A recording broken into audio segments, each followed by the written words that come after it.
शंकरपाळी बनवायची तर मैदा हा आलाच, पण आज आपण जराही मैद्याचा वापर न करता अतिशय हलक्या फुलक्या, ठिसूळ आणि खुसखुशीत अशा शंकरपाळ्या बनवतो. बरं, हे शंकरपाळ्या बघा दुप्पटपेक्षाही जास्त फुलल्यात. नेहमीचा मैदा न वापरता चपातीसाठी आपण जे कणिक वापरतो त्या कणकेपासून या मी बनवलेल्या आहेत. तर अशा या खुसखुशीत शंकरपाळ्या जराही चुकू नये यासाठी सर्व साहित्याचं प्रमाण अशा एखाद्या वाटीने घ्यायचं. या वाटीने 2 वाट्या गच्च भरून हे गव्हाचं पीठ घेतलंय.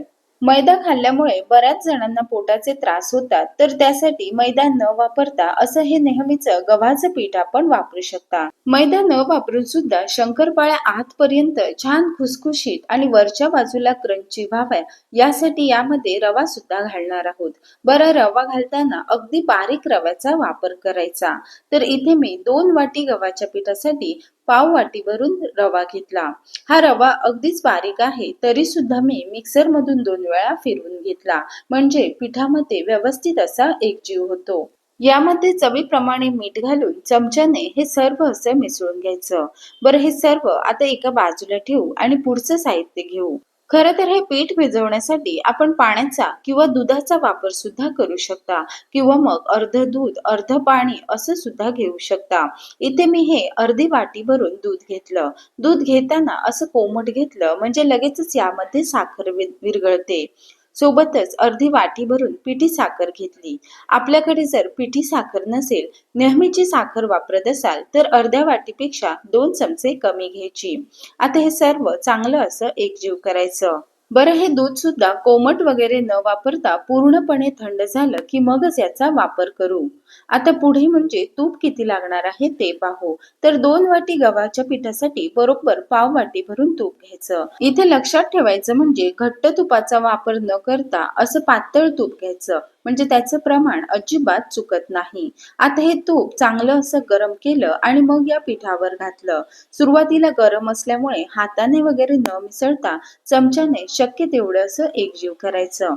नंतर मात्र हे तूप पिठाच्या प्रत्येक कणाला व्यवस्थित असं चोळून घ्यायचं. हे तुपाचं असं मोहन पिठामध्ये घातलं म्हणजे शंकरपाळ्या आतपर्यंत खुसखुशीत व्हायला मदत होते. आता आपण जे दूध आणि साखरेचं मिश्रण घेतलं ते सुद्धा पूर्णपणे थंड झालंय. आता हे थोडं थोडं करून या पिठामध्ये घालून याचा एक गोळा बनवायचा. सर्व दूध किंवा पाणी एकाच वेळी न घालता थोडं थोडं करून घालायचं, म्हणजे याचा अंदाज जराही चुकत नाही. पीठ मळताना सुद्धा बघा फार जोर न देता हलक्या हाताने असं मी मळून घेतलं.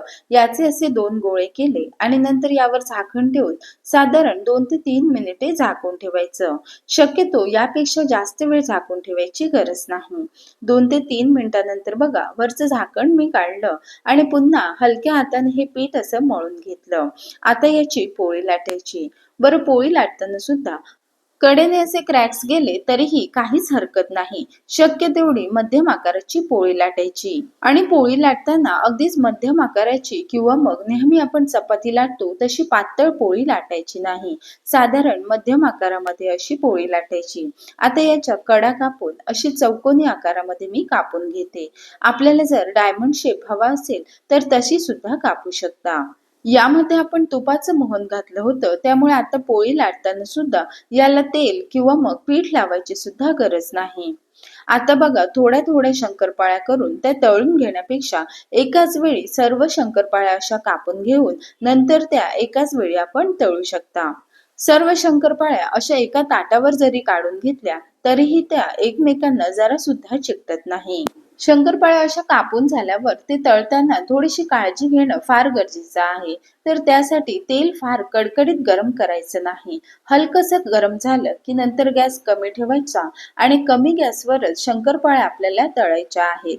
आता यामध्ये मी शंकरपाळ्या घातल्या. सुरुवातीला साधारण 1 ते 1.5 मिनिटांमध्ये या शंकरपाळ्यांना पदर सुटतात, तर त्यासाठी लगेच यांना अलटी पलटी करायची नाही. सुरुवातीला 1 ते 1.5 मिनिट यामध्ये जरा सुद्धा धारा वगैरे घालायचा नाही. यावर बघा भरपूर असे बुडबुडे दिसतायत. हे बुडबुडे थोडेसे कमी झाले की नंतर मात्र यामध्ये झारा घालायचा आणि हलकेसे हे वर खाली करायचे. म्हणजे सर्व बाजूने एकसारख्या या शंकरपाळ्या तळल्या जातात.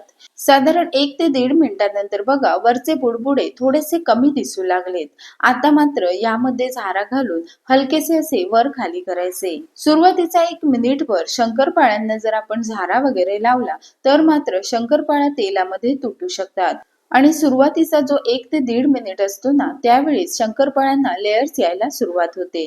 त्यामुळे बघा छान अशा खुसखुशीत शंकरपाळ्या तयार होतात. आता मात्र सतत असे अलटी पलटी करत या शंकरपाळ्या मी तळून घेते. शंकरपाळ्या पूर्ण तळून झाल्यावर बघा वरचे बुडबुडे अगदीच कमी होतात. यांचा रंग सुद्धा फार गडद न आणता हलक्याशा अशा बदामी रंगावर या काढून घ्यायच्या. आणि या शंकरपाळ्या बघा सुरुवातीपेक्षा दुप्पट अशा फुललेल्या आहेत. तर या शंकरपाळ्या बघा अतिशय हलक्या फुलक्या, ठिसूळ आणि आतपर्यंत छान अशा खुसखुशीत झाल्यात. तेलात तळून सुद्धा अजिबात तेलकट वाटत नाही. आणि विशेष म्हणजे ज्यांना मैदा चालत नाही किंवा मैदा खाणं टाळायचं असेल त्यांच्यासाठी अशा या गव्हाच्या शंकरपाळ्या आपण बनवू शकता. तर जराही मैद्याचा वापर न करता गव्हाचं पीठ वापरून बनवलेल्या आजच्या या शंकरपाळ्या तुम्हाला कशा वाटल्या मला कमेंट करून कळवा.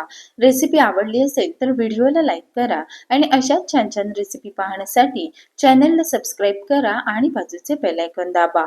लवकरच भेटू एखाद्या नवीन रेसिपी सोबत. तोपर्यंत धन्यवाद.